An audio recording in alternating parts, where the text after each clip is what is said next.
仙仔甲狗遐，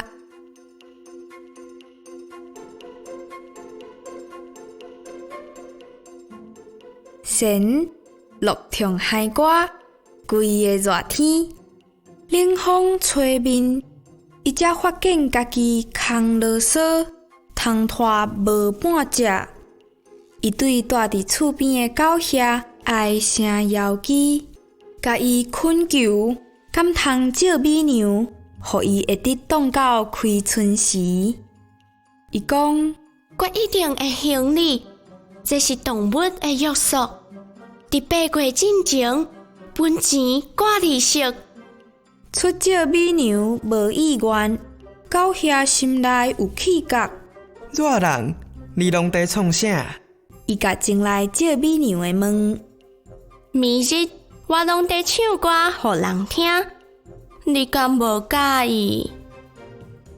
唱歌，我真欢喜。请你即马跳舞。